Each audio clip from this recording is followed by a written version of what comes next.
Assalamualaikum warahmatullahi wabarakatuh. Selamat pagi semuanya. Semangat pagi buat kawan relawan Jago Preventif yang sudah bergabung hari ini dan semua sahabat Jago Preventif dari seluruh Indonesia yang juga telah bergabung dalam YouTube Live dalam acara kita hari ini. Oke, perkenalkan terlebih dahulu, saya Friska Amelia Rizal. Saya adalah Resource and Administrator Manager dari Jago Preventif.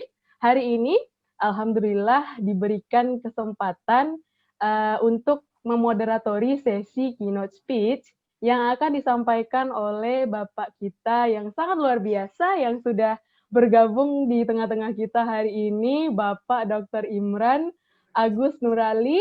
Bapak ini adalah Direktur Promosi Kesehatan dan Pemberdayaan Masyarakat dari Kementerian Kesehatan Republik Indonesia. Sebelumnya saya mau menyapa Bapak dulu. Halo Bapak Dr. Imran. Halo Pak. Pagi Mbak Priska, kedengaran Pagi suaranya? Pak. Sehat semua Alhamdulillah ya? Bapak sehat. Kami di sini semuanya. Ya. Bapak gimana kabarnya Pak? Alhamdulillah kemarin saya baru divaksin pertama. Wah, luar biasa Bapak. Kami Alhamdulillah di sini tidak ada gejala apa-apa sih, aman-aman saja. wah, mantap ya Pak ya, berarti makin fit nih Bapak kayaknya. Mudah-mudahan bagi jago preventif ini harus bisa memotivasi diri sendiri dan masyarakat tentunya. Ya, dalam forum ini saya rasa sangat bagus sekali tadi sampaikan oleh Pak Fajrul ya. Terima kasih Pak Fajrul. Kalau masih ada dari kita terima kasih, sebagai Bapak. Terima kasih. Sama-sama Pak. Alhamdulillah Bapak. Ya, silakan Mbak Friska. Oke, terima kasih Bapak. Doa kami semoga Pak Fajrul maupun Pak Imran dimanapun berada hari ini bisa sehat selalu ya Pak dan sukses selalu dalam menjalankan aktivitasnya sehari-hari tentunya. Amin, amin ya rabbal alamin. Baik Pak, sebelum kita memulai sesi keynote speech hari ini, kami mau menampilkan sebuah video dulu Pak terkait kilas balik dari perjuangan relawan promotor pencegahan COVID-19. Nah, di sini saya mohon bantuan dari panitia untuk memutarkan video ini terlebih dahulu. Silakan teman.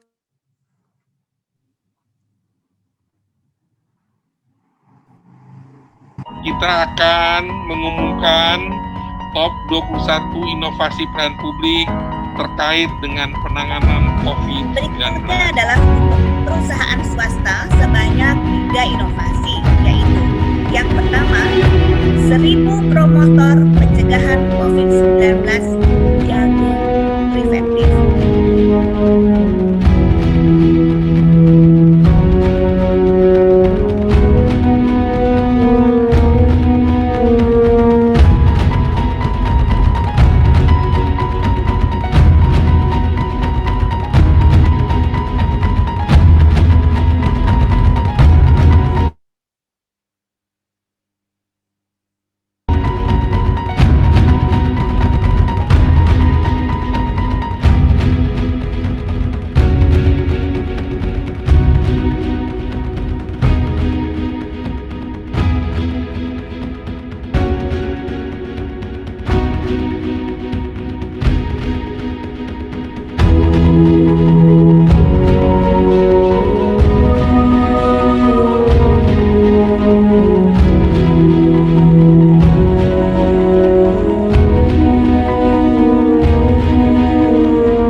Oke, luar biasa sekali videonya.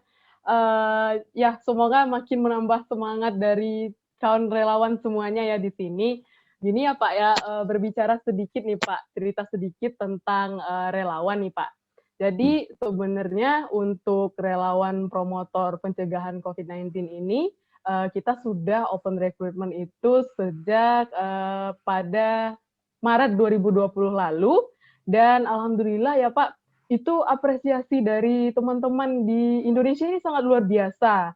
Jadi sampai hingga 1000 orang gitu Pak, mencapai angka fantastis yang luar biasa. Jadi semuanya sudah mengikuti bimbingan juga, kemudian monitoring setiap 1 kali 1 minggu kita adakan, dan juga masih banyak lagi.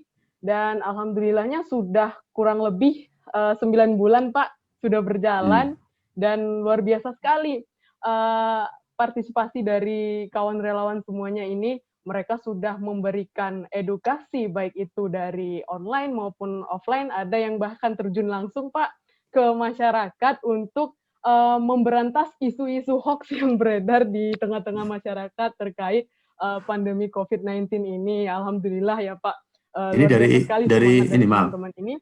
Maaf Mbak Friska, ini dari Iya, Ikatan Senat Mahasiswa Kesehatan Masyarakat dan Mahasiswa Kedokteran, ininya para relawan. Nah, iya, jadi relawan ini banyak sekali Pak, tidak hanya dari mahasiswa tapi juga umum, tidak hanya dari kalangan kesehatan, tapi juga umum Pak. Oh Jadi gitu ya. luar biasa, cakupannya sangat luas di sini, dan mereka semua sangat bersemangat dalam menjalankan gerakan-gerakan tentunya, dan alhamdulillahnya hingga hari ini masih bertahan dan terus memberikan edukasi terhadap masyarakat kita di Indonesia ini tentunya Pak. Nah, ya, jadi hari ini kami ingin memberikan apresiasi terhadap relawan ini Pak, meskipun tantangan ke depannya masih banyak dan perjuangan masih panjang ya Pak ya, untuk menyukseskan bilangan yang disebutkan oleh Bapak Jubir tadi, itu sangat fantastis juga. Semoga semangat dari relawan hari ini bisa kembali bangkit dan terus terjaga tentunya, karena sudah hadir Pak Jubir tadi menyampaikan, kemudian ada Pak Imran hari ini yang akan menyampaikan keynote speech tentunya. Baik Pak, tanpa perlu berpanjang-panjang lagi, langsung saja kami persilahkan Bapak untuk menyampaikan sesi keynote speech hari ini. Kepada Bapak, waktu dan tempat disilahkan. Ya, terima kasih Mbak Friska. Dan mudah-mudahan Pak Fazrul, Pak Jubir masih ada. Dan adik-adik semua ya, kawan-kawan semua dari Jago Preventif. Sebelum saya memulai, mungkin ada di slide saya terakhir tadi untuk mungkin ilmu hoax itu mungkin belajarnya dari saya browsing itu Menteri Propaganda. Menteri Propaganda mungkin Pak Fazrul lebih menguasai. Siap mendengarkan Pak saya. Sama-sama, terima kasih Pak Fazrul. Jadi Menteri Propaganda dari zaman Nazi. Dia orang ketiga setelah Hitler, kemudian satunya Broman ya. Satunya ini Pak Paul Goebbels ya. Pak Paul Goebbels itu meninggal tahun 45. Dia sebagai Menteri Propagandanya Nazi. Jadi yang konsep yang dia gunakan waktu sebagai Menteri Propaganda adalah big lie. Jadi kebohongan besar. Jadi sesuatu yang salah diulang-ulang, ya berlangsung diulang-ulang, itu suatu saat akan dianggap sebagai kebenaran. Ini konsepnya Pak Paul Goebbels itu. Nah, saya mengambil pesan sebaliknya sebagai teman-teman relawan, sebagai preventif ya. Preventif ini saya rasa seumur hidup, tidak hanya pada masa pandemi ya. Tadi ada penyakit menular, penyakit tidak menular juga itu harus preventif ya. Jadi saya mengambil pesan dari konsepnya Pak Paul Goebbels adalah mengulang-ulang sesuatu yang benar. Mengulang-ulang sesuatu yang benar, suatu saat bukan hanya benar, tapi insya Allah jadi kebaikan. Jadi saya mengambil berlawanannya, maka hoax itu muncul akibat mengulang-ulang sesuatu yang salah, sehingga dianggap oleh masyarakat, oh ini benar ya. Jadi masyarakat jadi bingung. Kita juga harus bisa melawan dengan yang lebih benar lagi, mengulang-ulang sesuatu yang benar, sehingga bukan hanya kebenaran, tapi juga menjadi suatu kebaikan. Kalau sebagai muslim mungkin ditambah, walaupun hanya 1 ayat. Mungkin Pak Fazrul, saya dulu mengenal beliau waktu masih baca-baca lah sebagai aktivis itu ya. Saya rasa ini konsep kita sebagai relawan untuk preventif. Yang saya bilang tadi, ini seumur hidup bila perlu. Ya, mengulang-ulang sesuatu yang benar sehingga bukan hanya kebenaran tapi juga kebaikan ya bagi umat manusia. Baik, saya tidak berpanjang lebar, saya share materinya ya.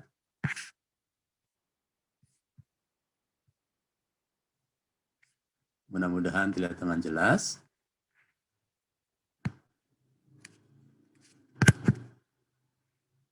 Ya, Mudah-mudahan tidak ini video saya matikan dulu ya. Ya, ini dikaitkan dengan permintaan terkait vaksinasi, nanti apa, bagaimana, dan kenapanya. Ya, ini survei yang dilakukan oleh Kemenkes, UNICEF ya, pada bulan September-Oktober 2020 dari 112.000 orang lebih dari seluruh provinsi di Indonesia terkait dengan penerimaan vaksin. Ya, waktu itu belum ada yang keluar dari Badan POM dan Fatwa MUI ya. Jadi waktu itu ya kita banyak beredar kan masalah halal haram. Ternyata varian dari semua provinsi itu yang mau menerima vaksin saat itu adalah mulai dari 45,7% sampai 74,0%. yakni Papua Barat ternyata yang paling tinggi ternyata ya. Yang saya bintang-bintangi adalah yang relatif rendah. Ini Aceh Darussalam, kemudian Sumatera Barat, kemudian Riau dan Kepulauan Riau ya, kemudian NTB, ini Sulawesi Tengah, Gorontalo.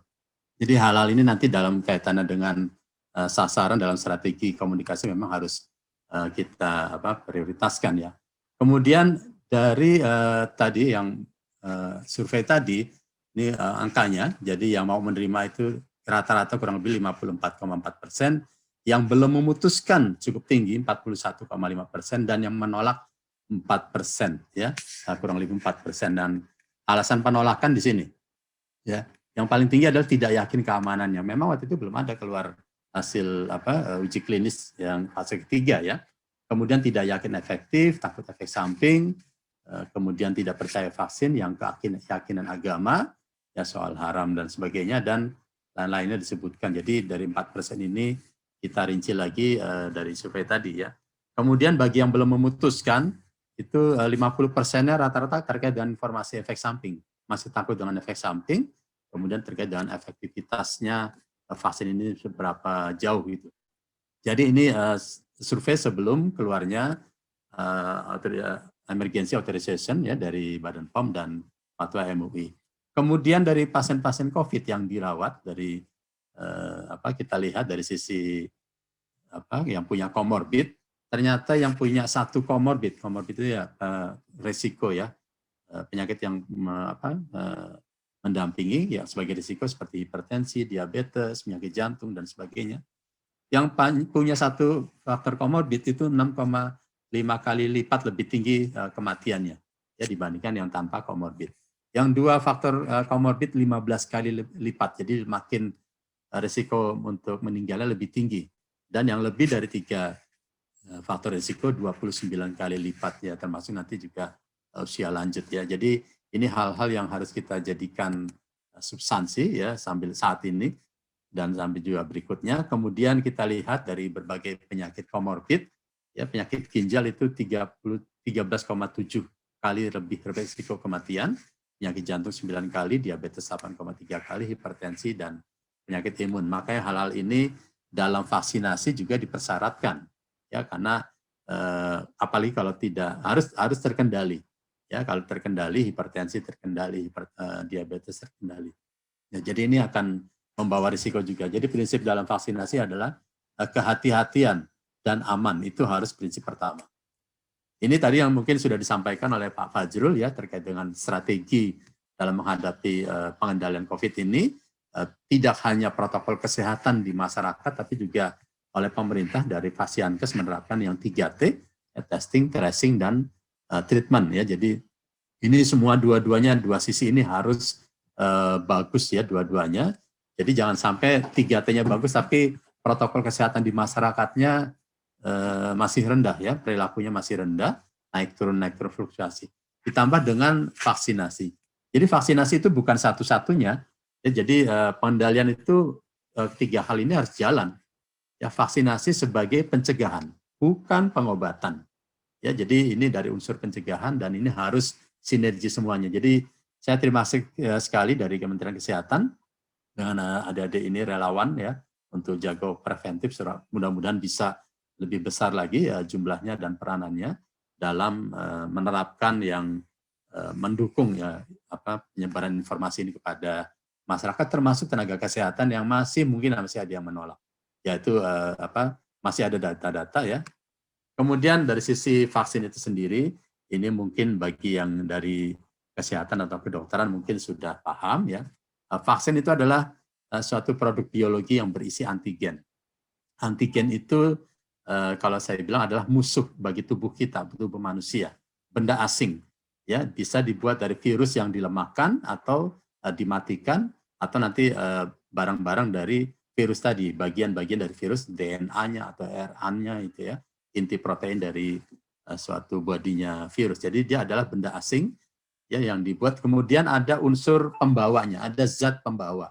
Ya, kemarin juga kami berdiskusi dengan MUI juga, zat pembawa ini memang sifatnya nanti dalam proses pembuatan vaksin harus sifatnya bebas dari yang diharamkan ya, dan juga nanti disucikan ya. Jadi ada proses yang untuk Sinovac ini akhirnya keluarnya adalah suci dan halal ya. Jadi ini konsep karena benda-benda pembawanya, zat-zat pembawa, dan juga dalam prosesnya itu ada disucikan gitu ya.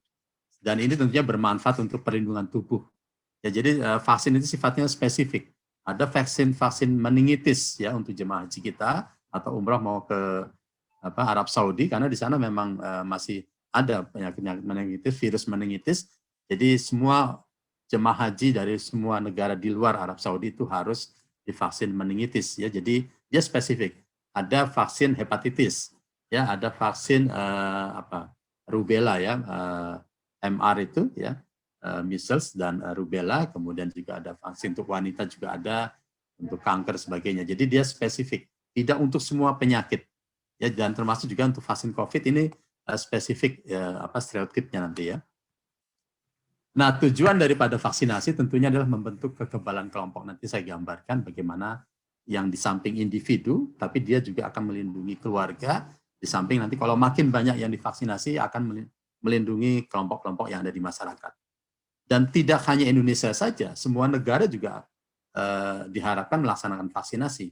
Apa artinya kalau kita bagus kok di Indonesia vaksinasi, tapi negara-negara tetangga kita tidak bagus vaksinasinya, kita pun tidak bisa keluar masuk negara, keluar dari Indonesia ke negara lain ya, karena di sana nanti banyak orang yang belum divaksinasi sehingga relatif benda asingnya di sana banyak. Jadi harus bersama-sama ya seluruh dunia. Ini adalah tanggung jawab global ya, harus dikomandani oleh WHO ya. Kemudian tentunya diharapkan menurunkan kesakitan dan kematian.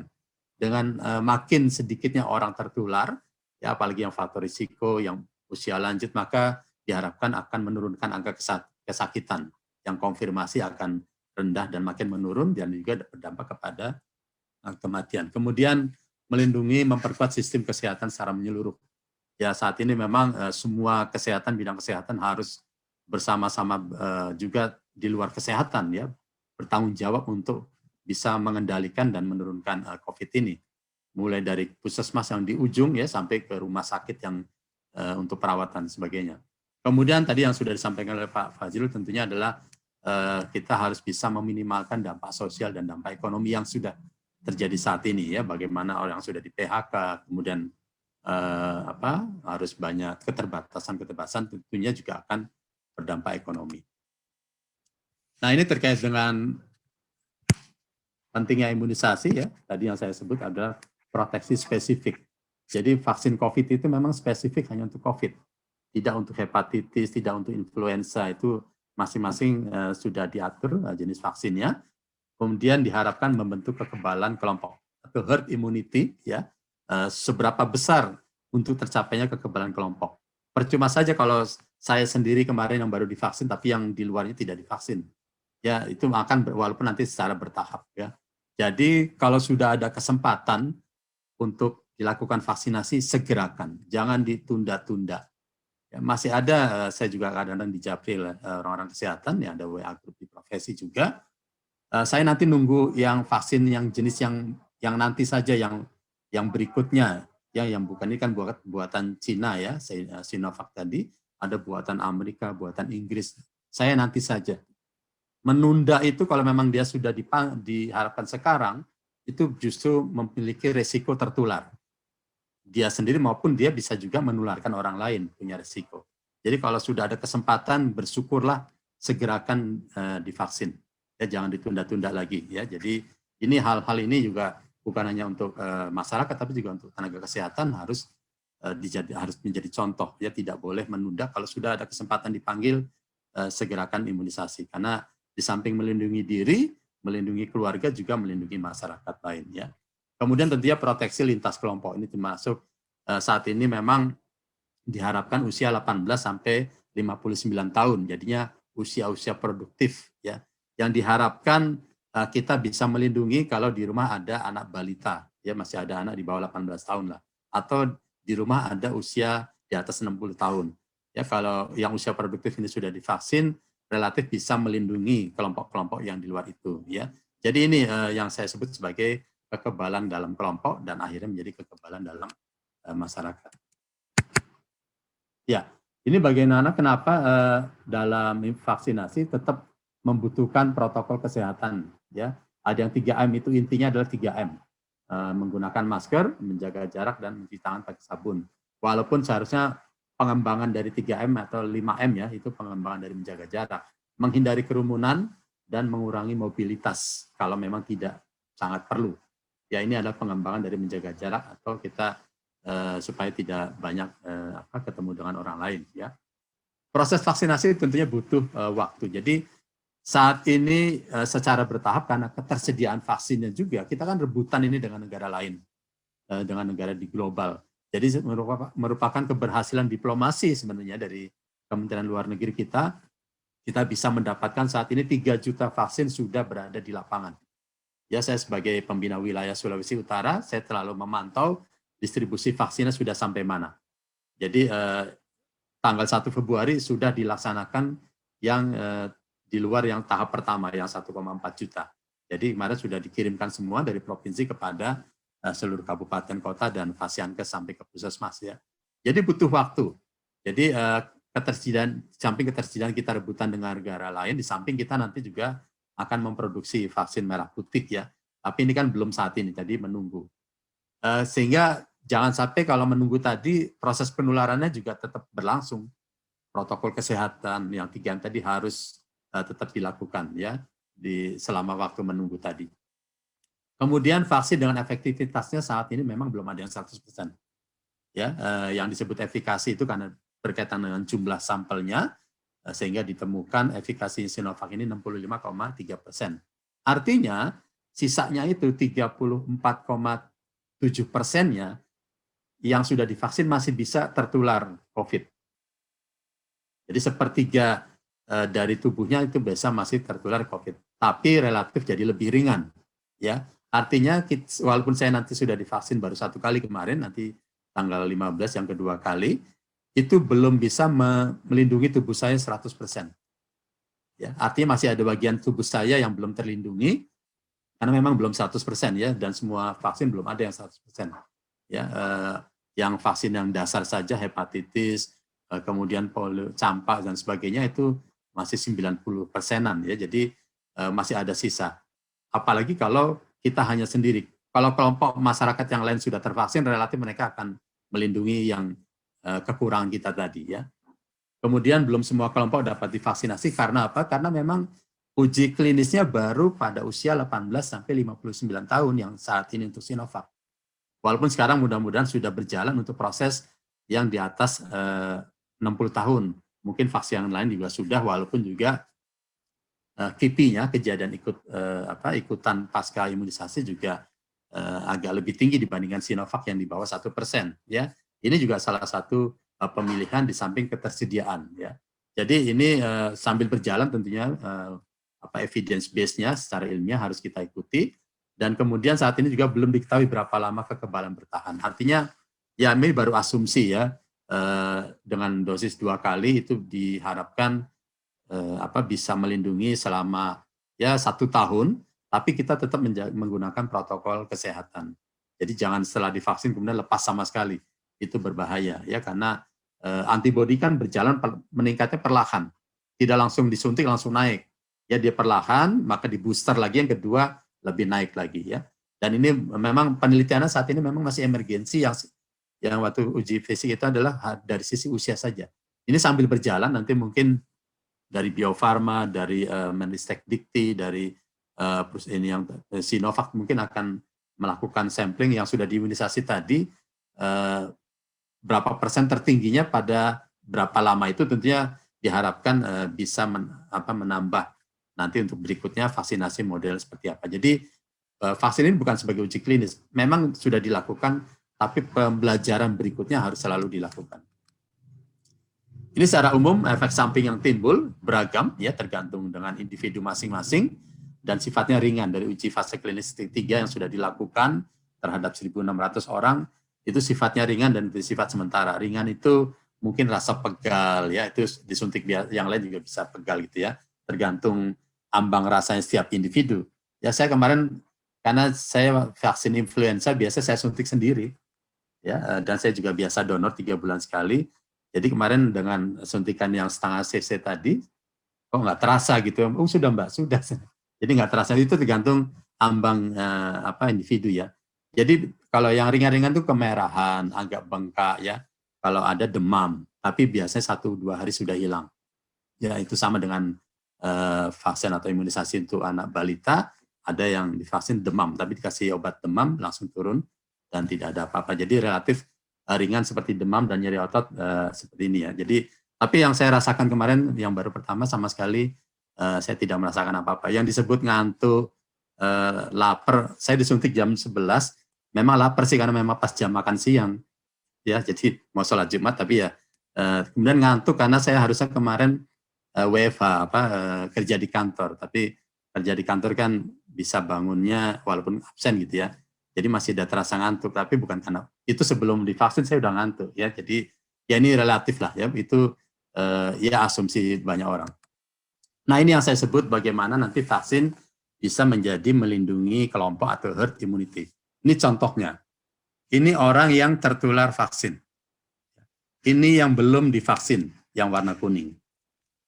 Maka akan terjadi banyak yang akan tertular COVID. Ya, ini yang belum divaksin masih ada. Ini artinya dari 2 ini akan menularkan banyak orang. Nah berikutnya, ini yang ada tertular COVID, ini yang belum divaksin, tapi sudah lebih banyak yang divaksin yang warna biru. Dia akan melindungi. Jadi vaksinasi itu antibodi yang dihasilkan. Jadi ada benda asing ke tubuh kita, maka tubuh kita akan menghasilkan antibodi, menghasilkan tentara. Mirip seperti kalau kita menggores kulit kita ya dengan sesuatu yang tajam keluar darah, tapi lambat laun darah kita akan membeku, luka tadi akan tertutup dengan bekuan darah, zat beku darah. Itu adalah satu bagian dari antibodi tubuh kita, zat pembeku darah tadi. Ya ini mirip seperti itu, jadi ada tentara, jadi darahnya tidak berlanjut terus. Jadi dengan ada yang divaksin maka dia akan melindungi antara yang belum divaksin dengan yang tertular ya. Tapi ini baru sedikit. Nah diharapkan kalau yang divaksinasi lebih banyak, ya, ini ada yang sudah tertular, dia akan menghalangi antara orang tertular dengan orang yang belum divaksin, sehingga relatif yang belum divaksin ini tidak tertular. Disinilah yang disebut dengan minimal 70% harus divaksin akan terbentuk herd immunity. Ya, dia akan menghalangi yang tertular dengan yang belum divaksin. Artinya dia lebih bagus lagi kalau di atas 70%. Makin banyak terhalang orang yang ada yang tertular ya. Ini yang disebut dengan herd immunity tadi. Jadi sudah disampaikan tadi oleh Pak Fajrul ya, dalam pemilihan vaksin ini ada beberapa kriteria. Yang utama memang adalah safety, keamanan. Jadi kita dengan penuh kehati-hatian dalam memilih vaksin tadi yang tidak ada efek samping berat. Ya, kemudian juga di samping ketersediaan. Indonesia pada saat ini belum punya yang menghasilkan, akhirnya harus berlomba-lomba dengan negara lain. Di samping Cina sendiri juga membeli vaksin dari negara lain. Padahal dia juga punya pabrik vaksin. Jadi ya itu karena ketersediaannya tidak cukup. Ya. Kemudian syarat WHO efikasinya minimal 50%. Ya, syaratnya minimal 50%. Kalau di bawah 50% tidak boleh digunakan. Idealnya memang 70%. Ya. Kita kemarin dapatnya 65,3%. Ya tapi kalau kita kan di booster juga dan makin banyak akan bisa menjadi lebih baik. Lama perlindungannya ya panjang setidaknya minimal 1 tahun ya, tapi tetap protokol kesehatan harus dilakukan dan salah satu pemilihan vaksin Sinovac ya karena ketersediaan dan jumlahnya juga cukup besar, 3 juta, adalah suhu penyimpanan 2-8 derajat Celcius. Karena vaksin yang jenis lain, yang nanti juga kita akan beli juga karena kekurangannya, itu suhu penyimpanannya adalah -20 sampai -70 derajat Celcius. Bayangkan, saat ini Indonesia yang sudah berpengalaman dalam imunisasi, suhu sekian itu sudah sampai di tingkat puskesmas. Saya dulu pernah di puskesmas itu punya cold chain. Ya, cold chain itu suhu yang seperti kulkas. Jadi kulkas pun juga kalau lihat ya, semua suhunya tuh di antara, kalau suhu bukan freezer itu di antara 0 sampai ke bawah gitu ya. Kalau suhu kulkas biasa itu suhunya di antara sekian. Ya biasanya rata-rata tuh 4 derajat Celcius. Di sini jadi tidak ada masalah. Masalah penyimpanan suhu baik di puskesmas, klinis, sampai rumah sakit, kita sudah siap semua. Ya tinggal nanti pemerataannya, di sinilah tugas pemerintah, Menkes untuk pemerataan, mana yang belum. Jadi memang dalam hal distribusi logistik bukan hal yang sederhana, ya, karena negara Indonesia cukup luas, kepulauan, kemudian ada daerah-daerah remote, sebagainya, dan ya tentunya ini tanggung jawab kita bersama, juga bersama dengan Kemendagri, Kemenkominfo, ya dalam penyebarluasan informasi. Dan kemasannya multidos. Jadi saat ini sudah bisa disegerakan, ya, karena tempat penyimpanannya sendiri juga sudah tersedia. Yang tentunya waktu itu sangat diharapkan dan alhamdulillah sudah keluar terkait dengan emergency use authorization dari Badan POM terkait dengan keamanan dan efikasinya, ditambah dengan dari fatwa MUI, ya. Fatwa MUI malah mendahului walaupun menunggu dari hasil Badan POM terkait dengan suci dan halal. Jadi kalau kemarin dari bahasa MUI adalah halalan toyiban. Jadi sesuatu yang halal dan baik, ya. Jadi hal ini mudah-mudahan tidak menjadi masalah lagi bagi masyarakat, apalagi tenaga-tenaga kesehatan, ya. Ya kadang-kadang yang menolak atau yang anti vaksin 1001 alasan selalu dibuat. Makanya tadi kata Pak Fajrul berapa sekian ya informasi yang disinformasi. Tapi ya kita harus menguatkan edukasi tadi. Selalu mengulang-ulang hal yang baik dan benar. Ya, jadi kita tidak boleh merasa lelah. Ini skenario dalam ketersediaan vaksin. Dihitung-hitung jumlah penduduk Indonesia hampir 270 juta. Kemudian yang usianya di atas 18 tahun sesuai dengan hasil uji klinis sebagai kriteria 188 juta. Kemudian ada eksklusi. Jadi yang tidak diperbolehkan karena sesuai dengan hasil uji klinisnya adalah ibu hamil, kemudian terpapar COVID, memang belum ada kajian, ya saat ini mungkin sedang berjalan, dan komorbid yang tidak terkontrol. Artinya Indonesia masih cukup banyak yang tuberkulosis tidak terkontrol, ya, hipertensi tidak terkontrol, diabetes, ya. Dan ini tugas tadi saya bilang, tugas kita masih banyak sampai seumur hidup. Penyakit tidak menular, ya. Bagaimana orang yang hipertensi mau berobat kemudian terkontrol, yang tuberkulosis mau berobat terkontrol. Jadi tidak hanya pandemi COVID saja. Tapi ini ya mungkin sebagai hikmah positif lah. Kita akhirnya terpicu, terinisiasi dengan sebaiknya ke depan memang kita harus jangan sampai terkena hipertensi, jantung, sebagainya. Ini kurang lebih 7,2 juta. Jadi yang dibutuhkan vaksinnya sebenarnya adalah 181,5 juta orang, ya, untuk mendapatkan yang herd immunity itu 181,5 juta orang. Ini hitung-hitungannya efikasi rate-nya 60%, diharapkan ya kita berharap bisa 100%, ya. Namun karena sifatnya dosis 2 kali, ya, jadi ini kan orang, jadi dikalikan 2, 181 dikalikan 2 ditambah dengan cadangan. Bisa terjadi cadangan itu kan terbuang sebagainya, atau bahkan bisa ada yang belum terdata sehingga dipersiapkan 15% dari jumlah 2 kali 181 juta. Jadi total dosis yang dibutuhkan adalah 466.800.000 dosis, ya. Nah, ini nanti dapatkannya dari mana saja? Ini jenis-jenis vaksinnya. Ini yang tersedia di awal adalah 3 juta, ya, dengan 2 tahap, ya. Kemarin 1,4, kemudian berikutnya sampai 3 juta sudah terkirim semua. Dan nanti akan datang lagi, mudah-mudahan sekarang sudah berhitung, ya, dari Sinovac juga dengan Bio Farma, dan Novavax nanti akan datang lagi, ya, ini waktu-waktunya. Kemudian Covax dari Gavi kita mendapatkan secara gratis, ya, dari Gavi. Makanya Indonesia termasuk yang dihargai oleh istilahnya Asosiasi Imunisasi Dunia. Ya inilah keberhasilan diplomasi Indonesia sampai saat ini.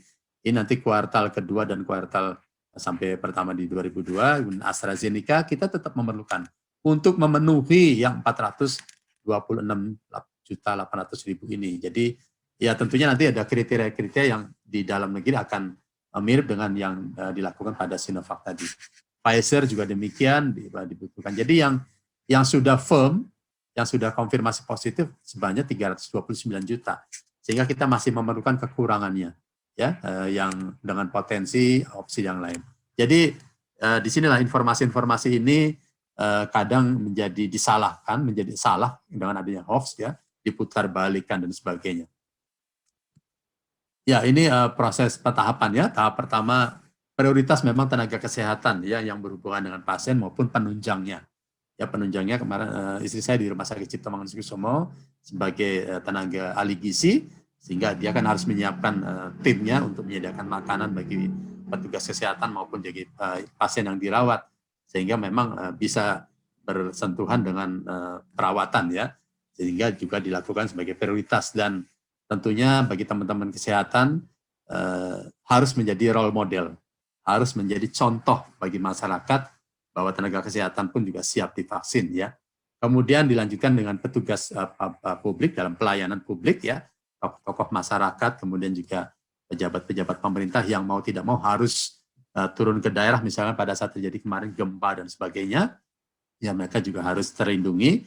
Dan ini yang sedang dalam tahapan kajian adalah lansia sebagai faktor risiko, dan urutannya nanti ada masyarakat rentan, ya, yang punya risiko tinggi di daerah merah, kemudian orang-orang yang memang termasuk di sini mungkin juga guru, ya, mana ada usulan nanti sudah ada tim lah yang membuat kriteria siapa saja by name by address, ya, diharapkan kalau sudah ada jadwalnya langsung dilakukan. Jadi jangan ditunda-tunda lagi. Apalagi kalau menolak, ini juga tidak kita harapkan. Dan masyarakat lainnya diharapkan bisa selesai permintaan Presiden dalam waktu 1 tahun. Ya, mudah-mudahan dengan kecepatan dan dibantu oleh teman-teman jaga preventif ini, para relawan. Sasa kalau bisa lebih cepat, maka herd immunity kita juga bisa lebih cepat dan lebih besar. Ini terkait dengan bukan hanya vaksin saja, bukan hanya jarum suntik saja, tapi juga perlu dilakukan vaksinator, orang yang akan menyuntikkan. Disebut vaksinator, saat ini sudah lebih dari 30.000 orang, ya, dilatih dengan webinar sebagainya. Mereka harus tahu bagaimana men-screening yang boleh dan yang tidak, ya, kemudian menunda dan sebagainya. Ini perlu keahlian, ya, bukan sekedar menyuntiknya saja. Kemudian ini 3 juta dosis pertama yang sudah kita distribusikan saat ini, dan juga tentunya fasilitas pelayanan yang melakukan vaksinasi yang terdaftar dalam P-Care-nya BPJS, ya, rumah sakit puskesmas termasuk swasta, ya, termasuk juga ada puskesmas, juga klinik-klinik dan kantor kesehatan pelabuhan. Ini cold chain tadi yang sudah saya sampaikan, ini sampai ke tingkat pelayanan di tingkat puskesmas dan klinik, dan tentunya kami juga bergerak bersama-sama Kemenkominfo dalam KPCPEN dan juga Satgas COVID sebagainya dalam media penyebarluasan informasi, edukasi, dan informasi kepada masyarakat. Ini dalam memenuhi tadi, tentunya saat ini kita masih menunggu hasil pembuatan yang merah putih, Bio Farma, kemudian Litbangkes Kemenkes, Laboratorium Eijkman, ya, dan Mensesdikti, diharapkan mungkin 2021 bisa digunakan. Di samping kita memenuhi dari luar negeri tadi, ya, kita juga harus punya diplomasi dengan luar negeri dan juga dapat bantuan dari CEPI dan Gavi, ya. Ini terkait dengan kesiapan kapasitas, ya, tadi samping juga cold chain, lebih dari 90% puskesmas sudah memiliki, karena memang untuk vaksinasi sehari-hari untuk anak balita, ya, itu sudah ada jadinya. Di samping puskesmas, rumah sakit, klinik, TNI Polri, dan pemerintah daerah dan juga swasta. Ini sistem registrasi yang walaupun saat ini dalam perbaikan terus, ya, karena ada kekurangan. Tapi ini bersama-sama mudah-mudahan secara manual pun juga dilakukan. Ya, kemudian terkait dengan distribusi, kemarin waktu saya saat di Manado, saya melihat memang didampingi oleh TNI Polri dalam distribusi sampai ke tingkat puskesmas. Kemudian dalam pelaksanaan ini prinsip kehati-hatian tadi tetap menjadi suatu urutan prioritas, ya. kemudian dalam registrasi dan juga terkait dengan pasca penyuntikan ada nanti observasi selama setengah jam, dilihat ada faktor KIPI ya, kejadian ikutan pasca imunisasi. Ini alur pelayanannya, ya saya juga harus melihat sendiri di lapangan benar terjadi seperti apa yang sudah dilatihkan. Ini calon penerimanya sudah terdaftar, baik manual maupun terregistrasi dengan SMS Blast dan cara yang lain. Meja pertama dalam hal pendaftaran diverifikasi dulu, ya nama, induk, nomor induk, pendudukan dan sebagainya. Kemudian yang di format screening nanti ada formatnya, boleh tidaknya atau ditunda. Ini juga harus terlatih. Kemudian di meja penyuntikan, ya di meja penyuntikan. Jadi bukan hanya vaksin ini, di setiap apapun tenaga kesehatan melakukan penyuntikan sudah disiapkan apa istilahnya obat yang sebagai kalau terjadi sesuatu, ya yang pingsan bisa terjadi di obat yang lain juga bisa terjadi, ya. Jadi itu hal yang biasa bagi tenaga kesehatan. Harus segera. Ya saya dokter pun pernah mengalami, ya jangan sampai terjadi namanya anafilaktik shock, ya. Tapi obatnya sudah disiapkan. Jadi hal ini menjadi persyaratan dalam pelaksanaan vaksinasi. Jadi tidak sekedar ada dokter, ada perawat atau bidan yang menyuntik dan vaksin, tidak cukup itu. Ini menjadi suatu kelengkapan dalam 4 meja. Setelah disuntik kemudian diobservasi selama setengah jam. Ya, setelah setengah jam bisa diperbolehkan pulang atau mendapatkan semacam kartu kecil untuk vaksinasi berikutnya yang kedua. Terdata semua. Ya, kemarin sudah saya alami. Ini jenis-jenis vaksin, Pak. Cara penyuntikannya adalah intramuskuler di dalam otot, ya bukan. Ada juga yang lain, ada yang di bawah kulit, tapi ini memang harus di dalam otot. Ini jenis-jenisnya adalah kita sebenarnya sudah pengalaman. Bio Farma juga banyak vaksinasi sudah banyak ada bentuknya inactivated virus, jadi virus yang sudah dimatikan, ya atau dilemahkan. Ini dosisnya harus 2 dosis. Ini perbedaan pemberiannya. Kalau yang lain Sinopharm nanti 21 hari, yang Sinovac selama 2 minggu, ya. Yang lainnya jenisnya AstraZeneca, ini jenis non-replicating viral vector, kemudian ada yang protein subunit, jadi ini hal yang baru. Tapi kalau yang ini merupakan pembuatan vaksin yang sudah lama dan itu sudah banyak dikenal. Ini format dalam melakukan screening, ya ada sekian pertanyaan, ya. Tentunya yang tidak boleh adalah wanita hamil yang pernah COVID atau penyintas, kemudian ibu menyusui, usia di bawah 18 tahun dan di atas 60 tahun, karena memang belum ada kajian klinisnya. Ya, saat ini akan dilakukan supaya makin lama nanti bisa kelihatan, oh boleh tidaknya. Ya. Jadi ini harus menjadi suatu screening yang jelas oleh tenaga dokter atau kesehatan di tempat pelayanan tadi. Nah nanti berkaitan dengan strategi komunikasi.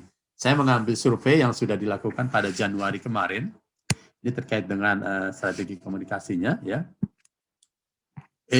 Ini adalah tingkat kepercayaannya, makin ke kanan persentasenya makin tinggi. Kalau ke atas tingkat keterpaparan, ya makin ke atas makin bagus. Nah ini data-datanya bagaimana kombinasi ini. Kita lihat yang paling depan adalah para ilmuwan, para saintis, para expert. Ternyata paling dipercaya oleh masyarakat, ya di atas 60%. Ya, di atas 60%, tapi keterpaparannya mungkin masyarakat, ya saintis kan atau expert hanya terlihat pada saat webinar, acara ilmiah, ya masyarakat mungkin kurang terpapar, jadi masih di bawah 50%, ya keterpaparannya masyarakat terhadap, tapi dia sangat dipercaya. Yang berikutnya WHO, kemudian tenaga kesehatan pemerintah, tenaga kesehatan lokal, relatif lebih dipercaya, ya di atas 50% dibandingkan yang sebelah kirinya. Tapi keterpaparannya relatif memang di bawah 60%. Sementara televisi terpaparannya cukup tinggi, ya banyak, maka media-media iklan layanan masyarakat, televisi tetap digunakan ya sebagai sarana untuk penyebarluasan informasi, tinggal jam-jam tayangnya saja yang kadang-kadang juga jadi mahal kalau di prime time, ya. Cuma memang kepercayaannya ya masih di bawah ini, tapi ya lumayan. Ya keterpaparan tinggi, kepercayaannya juga di atas 50%. Nah, yang di bawah ini, yang saat ini mungkin para relawan jago preventif yang usia-usia muda, mungkin sebagai sumber adalah online, ya media-media digital, medsos sangat terpapar sekali, ya sangat tinggi. Tapi keterpercayaannya memang agak rendah di bawah 50%. Tadi karena masyarakat pun juga sekarang sudah mulai pintar, ini hoax atau bukan ya. Jadi juga harus hati-hati dalam menggunakan media sosial ya. Jangan sampai yang berkembang membingungkan masyarakat. Kemudian koran, radio masih digunakan. Ya, kepercayaannya masih ada walaupun keterpaparan sudah mulai sedikit ya. Sudah banyak sekarang media-media online. Kemudian jurnalis juga demikian. Ya, yang kasihan ini data survei bukan pendapat saya ya. Kita lihat politisi keterpercayaannya di sini dan keterpaparan dengan masyarakat ya pada saat ini surveinya Juli ya, bukan mendekati pilpres atau pilkada gitu. Kalau dekat pemilu mungkin dia tinggi karena lebih sering terpapar dengan masyarakat. Tapi di sini kita lihat keterpercayaan rendah. Jadi hal-hal inilah menjadi strategi kita dan Kementerian Kesehatan dalam memanfaatkan media-media ini dalam penyebarluasan informasi dan edukasi.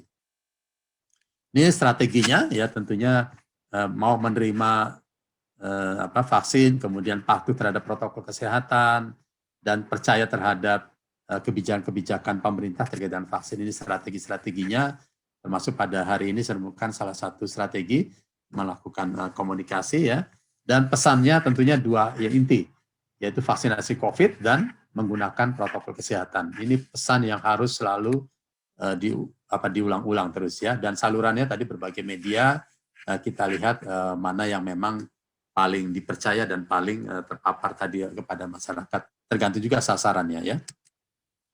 Ini strategi komunikasi kami terhadap tenaga kesehatan kemarin sebelum launching oleh Pak Presiden, kan prioritasnya tenaga kesehatan. Jadi kami melakukan media komunikasinya seperti ini, pesan apa saja yang disampaikan kepada tenaga kesehatan. Tenaga kesehatan kan bukan hanya dokter bidan dan perawat, tapi juga ada ahli gizi, ada kesehatan lingkungan, ada yang berbau teknik-teknik juga ada. Jadi mereka pun harus terpapar dengan informasi.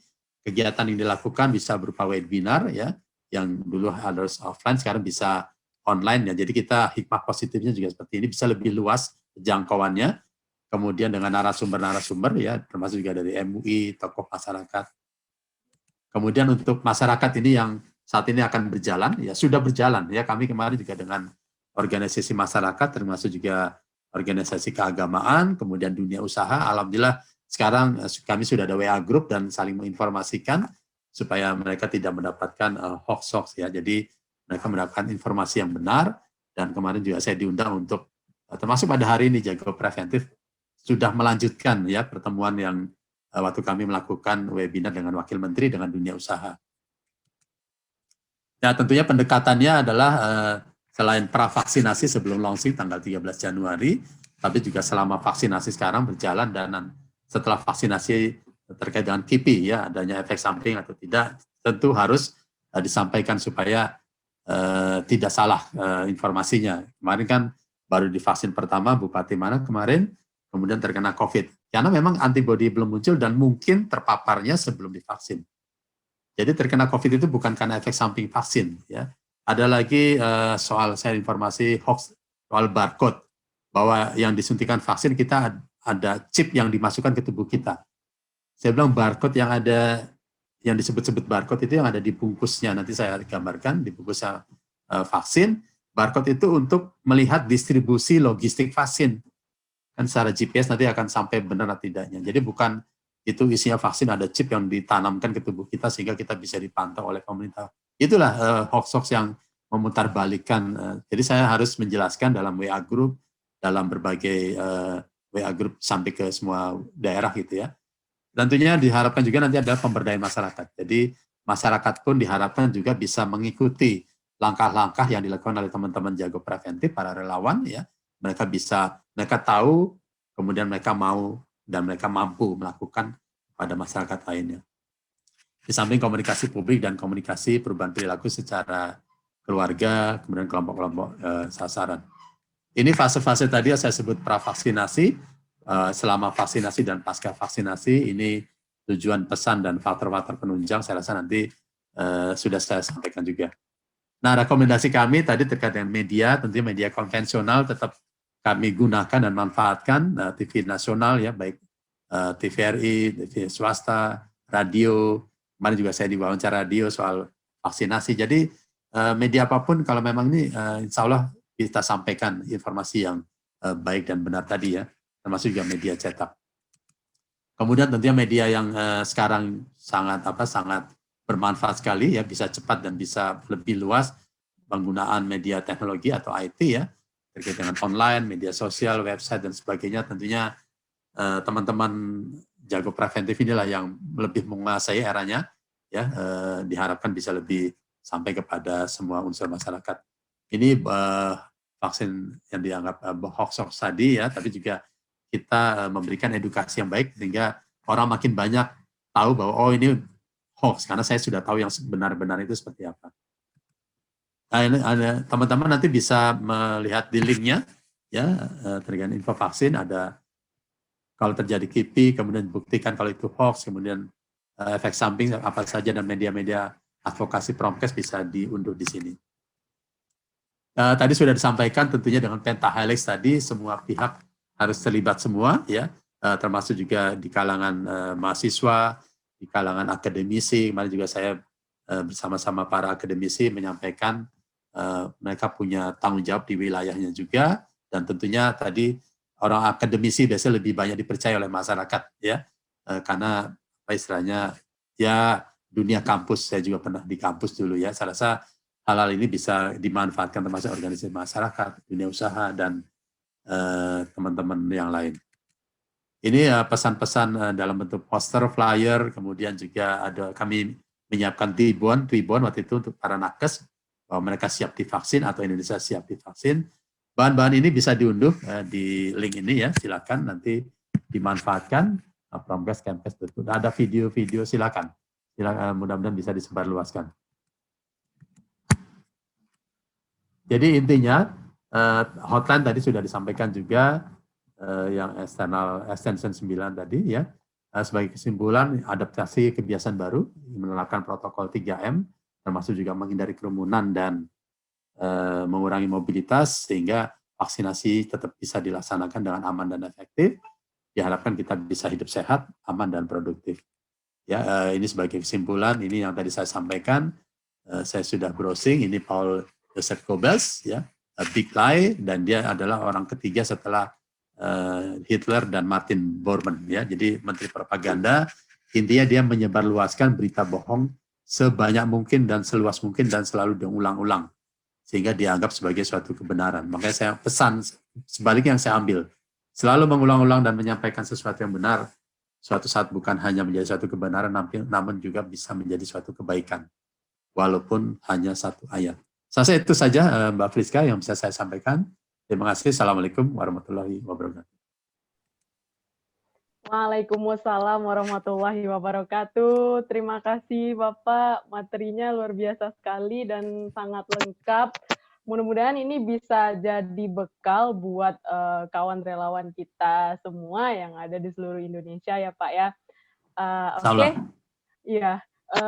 Oke, sebelum kita memasuki sesi pertanyaan nih Pak, boleh Pak Fajrul kalau ada tanggapan dulu? Silakan Pak Fajrul. Halo Pak. Sepertinya Pak Fajrul. Oh iya, sudah ada. Silakan Pak. Wah, lagi di kendaraan ya Pak ya? Maaf, sudah di mobil. Iya. Jam terbangnya tinggi. Saya pikir semua sudah disampaikan oleh Pak Direktur tadi. Tentang apa itu strategi komunikasi, ya. Kalau tidak ada yang ini, saya tidak ada tanggapan terhadap Pak Direktur. Menurut saya sudah sangat jelas sekali apa yang harus kita bisa kerjakan bersama-sama. Tahapan-tahapannya jelas, yaitu upaya memberikan awareness, kemudian juga knowledge, kemudian understanding, sehingga menciptakan persepsi positif tentang vaksinasi. Kalau saya lihat terakhir pagi ini dari analisis media yang disampaikan oleh Dirjen Aptika yang biasanya kami terima tiap pagi, yang negatif sebenarnya cukup kecil, cuma memang yang netral ini cukup besar yang mesti kita tangani, sehingga sehingga kita harus memberikan informasi yang memang cukup intensif. Kalau memakai istilah Pak Direktur tadi, bombardir dengan ayat-ayat kebenaran, dengan informasi-informasi yang benar, sehingga menjadi tindakan yang baik. Jadi sekuennya sudah benar menurut saya.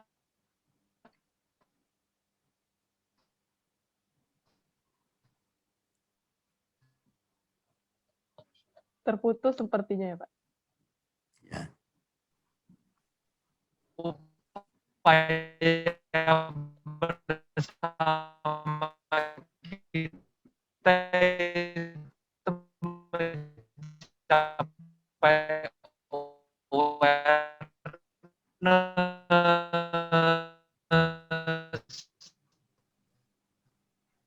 kemudian knowledge,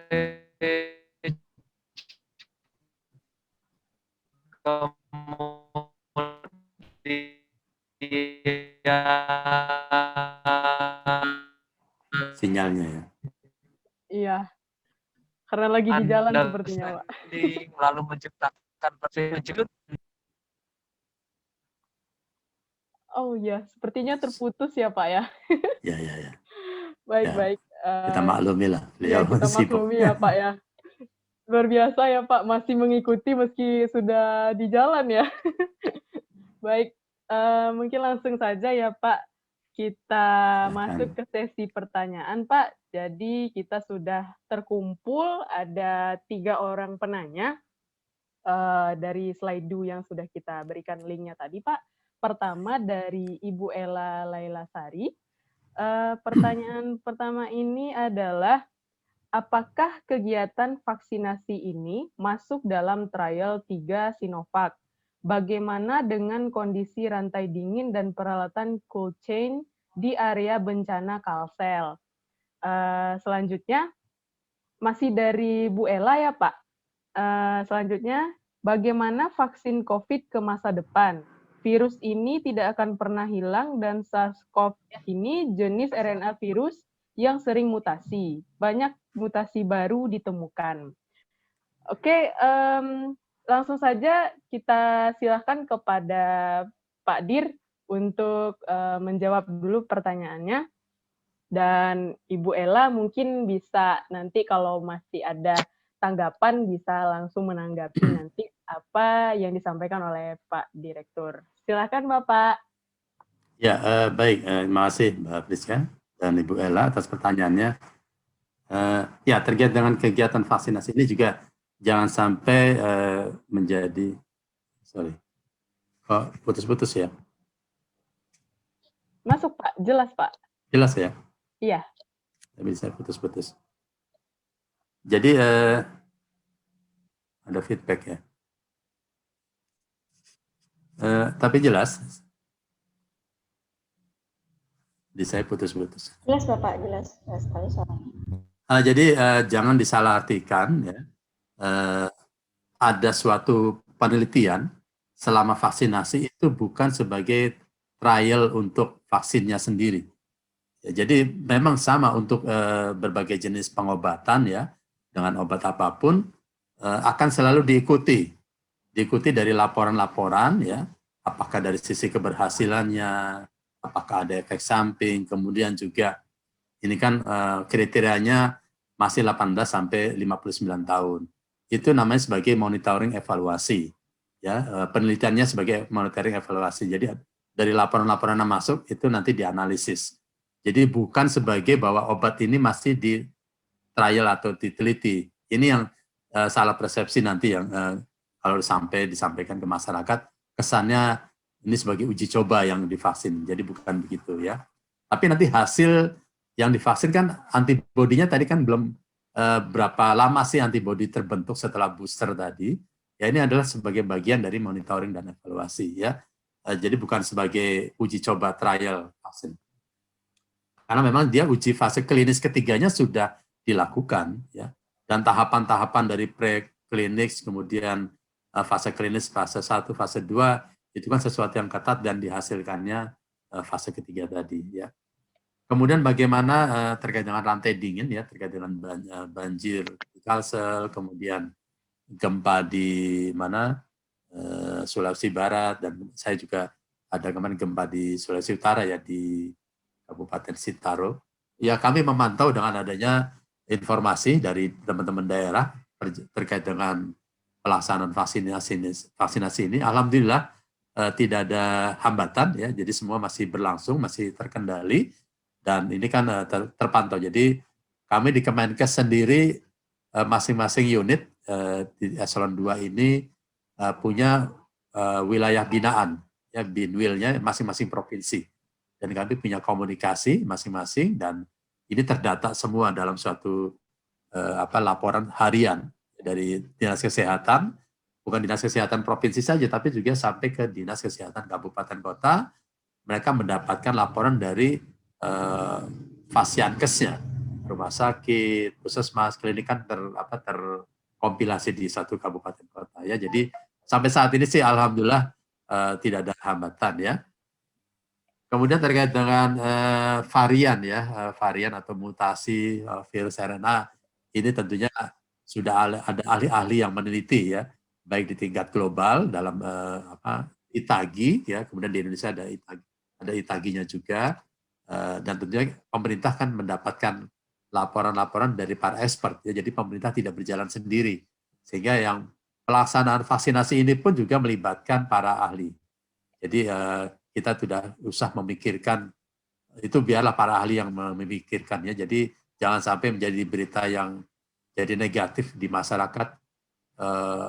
Ya bukan hanya di masyarakat yang setengah-setengah pengetahuannya gitulah, bukan ahlinya, sehingga menjadi informasi yang salah di masyarakat ya terkait dengan mutasi. Kan tentunya ada proses juga dalam mutasi, tidak walaupun sudah terjadi negara lain, tapi ya kita percaya saja. Kalau di Islam kan samina wa ta'nah ya, terhadap apa yang sudah menjadi kebijakan, dan itu pemerintah melibatkan MUI, melibatkan para ahli.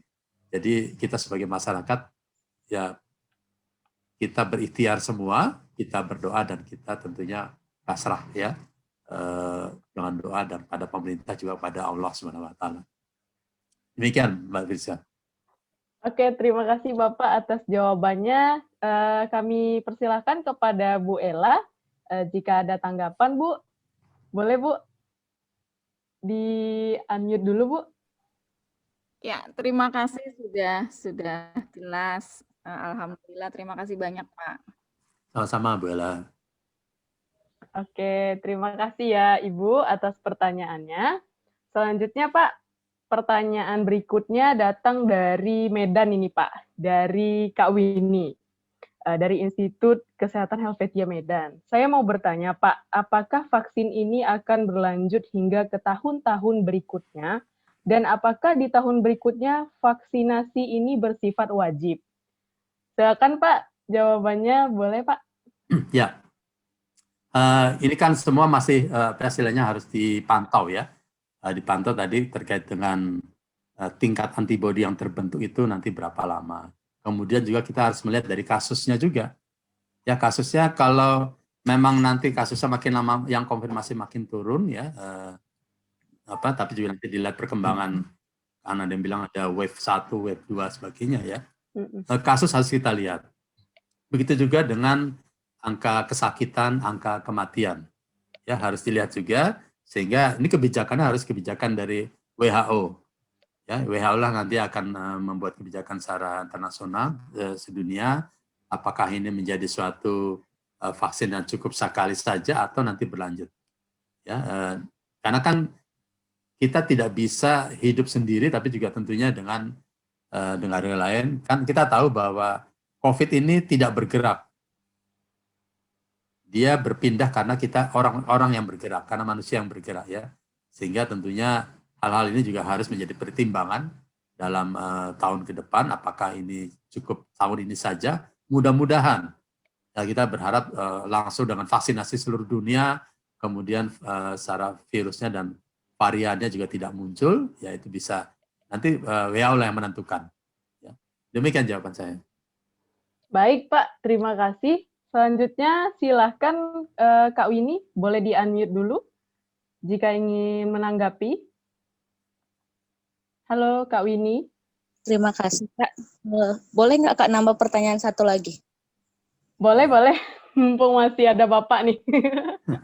Ya Pak, izin bertanya ya Pak. Jadi begini Pak, apakah ada minimal atau maksimal dalam melakukan vaksin ini kepada setiap orang Pak? Misalnya nih Pak, satu orang itu minimal 1 kali vaksin atau mungkin ada maksimalnya Pak gitu. Terima kasih Pak. Ya. Okay. Ya, tentu ini menjadi bagian dalam kajian uji klinis fase 3 ya, yang kepada manusia langsung ya. Itu kan dilihat dari antibodinya timbulnya itu berapa lama. Ya diharapkan kayak vaksin influenza itu setahun ya. Karena nanti di akhir tahun dia sudah mulai turun. Sehingga tahun berikutnya sudah divaksin lagi dengan yang baru ya. Itu tapi sama juga COVID juga nanti mungkin akan dipantau seperti itu. Dilihat dari apakah cuma sekali saja tergantung jenis vaksinnya ataukah harus 2 kali ya, kan tadi banyak contoh-contoh tadi ya. Perlu booster ya, sama seperti di anak balita ada BCG 1, BCG 2, BCG 3 ya, tapi nanti pas sekolah dia harus ada yang harus di booster lagi di usia sekolah ya. Itu mirip-mirip seperti itu. Nanti mungkin ya tentunya para ahli akan melihat sejauh mana dibutuhkan vaksinasi tadi ya, dan berapa kali dalam setahunnya dan boosternya. Demikian. Oke, baik Bapak. Kak Winnie mungkin sudah cukup ya Kak ya? Halo? Halo Kak Winnie? Boleh di-unmute dulu? Oke, sepertinya sudah cukup dari Kak Winnie, Pak. Lanjut kita ke pertanyaan berikutnya, datang dari Kak Mutiara Devika. Pertanyaannya adalah, saat ini masih banyak masyarakat yang kurang mempercayai vaksin. Nah, bagaimana upaya kita sebagai promotor untuk meyakinkan masyarakat akan vaksin? Terima kasih. Silakan Bapak. Ya, tadi sudah saya sampaikan dengan teman-teman kesehatan maupun teman-teman relawan ya dalam Jago Preventif ini merupakan sebagai bisa melanjutkan kepada masyarakat. Ya tentunya dari Kemenkes atau siapapun belum tentu bisa sampai ke yang kita harapkan. Apalagi daerah-daerah yang remote ya. Kita negara kepulauan, ada daerah terluar, ada daerah yang pulau-pulau kecil yang belum tentu bisa sampai kalau dari pusat saja, tapi juga kita menggerakkan hampir di seluruh wilayah Indonesia dengan dari dunia usaha, dari tokoh masyarakat, melalui juga dari tokoh-tokoh agama ya. Itu diharapkan pada saat misalkan pada sholat Jumat disampaikan ya, pada saat khotbah itu materi-materi yang sederhana saja, minimal yang protokol kesehatan, kemudian dalam beribadah pun kan sudah ada dari MUI dalam beribadah demi kemaslahatan umat mungkin memerlukan jaga jarak, ya, menggunakan masker, dan vaksinasi juga sebenarnya sudah ada fatwa MUI terkait dengan imunisasi. Itu fatwa MUI nomor 2 tahun saya lupa nomornya, tahun 2016. Di sana jelaskan fatwa MUI tentang imunisasi secara kronologis ya. Mulai dari yang sifatnya darurat dan sebagainya, sampai kalau memang tidak ada yang halal, yang haram pun bisa digunakan. Sampai akhirnya muncul yang fatwa MUI yang Sinovac ini. Ya, saya rasa itu juga bisa disampaikan oleh teman-teman. Saya rasa hal-hal yang berbau agama pun bisa, agama Islam, agama Kristen, Katolik, bagi sasaran Pak jemaahnya juga bisa disampaikan. Termasuk saya rasa teman-teman yang berjiwa muda ini, ya, tentunya juga dengan bahasa anak-anak muda bisa lebih bahasa gaul gitu ya, tentunya bisa disampaikan juga. Berbagai media tadi saya sampaikan, tapi media sosial diharapkan juga tidak jangan kendor ya melawan yang negatif-negatif ini. Saya rasa tadi yang disampaikan walaupun hanya 1 ayat, tapi juga mudah-mudahan bisa memberi manfaat bagi banyak orang. Demikian, Oke, Bu. Pak. Jangan kasih kendor ya, Pak. Ya, jangan kasih kendor. Jangan kasih kendor. Oke, dari Kak Mutiara Devika, kalau ada tanggapan, boleh silakan. Open mic dulu, silakan. Sepertinya nggak ada tanggapan lagi ya dari Kak Mutiara Devika. Kita lanjutkan ke pertanyaan berikutnya. Ini dari Lisa Nur dari Universitas Muhammadiyah Surakarta, Pak. Pertanyaannya adalah, izin bertanya, mengapa ada beberapa orang yang malah mendapatkan efek negatif dari vaksin? Lalu, apakah ada pemberian informasi ke masyarakat mengenai hasil dari uji tes vaksin tersebut? Terima kasih. Silakan, Pak. Ya, maksudnya beberapa orang ini efek samping atau efek negatif tadi terinformasikan nggak ke apa? Kan kita sudah ada komite KIPI ya sampai ke tingkat kabupaten kota, dan itu juga harus disampaikan pada saat apakah terjadinya selama setengah jam diobservasi. Ya, ini juga harus jangan mudah-mudahan bukan asumsi ya. Efeknya itu apakah efek dari vaksin atau bukan? Karena kadang-kadang terjadi sesuatu dikait-kaitkan dengan pada saat pelaksanaan vaksin, bisa. Jadi harus dinilai ini benar-benar karena vaksin atau bukan. Ya, ada contoh sih yang waktu itu yang dari luar, tapi satu orang habis disuntik kemudian pingsan itu ya. Itu satu, tapi nggak jelas ini pingsan apa karena belum sarapan, ya apa karena stres karena takut disuntik. Kan ada yang di Gorontalo kepala puskesmas itu kan sampai histeris. Saya bilang kok mudah-mudahan sih itu bukan dokter gitu ya. Kalau dokter sih nggak, ya harus dia menyuntik orang harusnya dia tahu bagaimana disuntik gitu ya. Tapi itu hanya individu saja sih ya, bukan sebagai histeris itu kan mungkin apa sih ya, bukan hanya karena suntikan mungkin. Ya cuma itu jadi hal yang diviralkan tapi kesana kan jadi negatif ya. Cuma saya tidak tahu tadi yang efek negatif berapa orang nih dilaporkan atau tidak, seperti apa, kan kita tidak tahu ya. Demikian. Oke, terima kasih Bapak. Selanjutnya kepada Kak Lisa, mungkin boleh open mic dulu, Kak Lisa dari Universitas Muhammadiyah Surakarta. Halo Kak Lisa. Dari saya udah cukup sih, terima kasih Pak Imran atas sama. Oke, baik. Mungkin untuk sesi tanya jawabnya kita cukupkan sampai di sini dulu Pak, karena pertanyaan-pertanyaan yang sudah masuk melalui Slido itu sudah diseleksi oleh tim kita, dan memang pertanyaan-pertanyaan yang mirip itu sudah kita include-kan ke dalam 4 pertanyaan tadi Pak. Baik. Oke, sebelumnya Pak, sebelum menutup sesi dari Bapak, sesi keynote speech dari Bapak hari ini, izinkan saya untuk membacakan kesimpulan dari hal yang sudah Bapak sampaikan. Yang pertama, yaitu prinsip vaksinasi adalah kehati-hatian dan aman. Kemudian vaksin ini halal, sudah dijamin kehalalannya oleh MUI. Dan untuk tujuan vaksin sendiri, salah satunya adalah membentuk kekebalan kelompok. Minimal 70% dari warga negara kita dapat divaksin agar terbentuk herd immunity.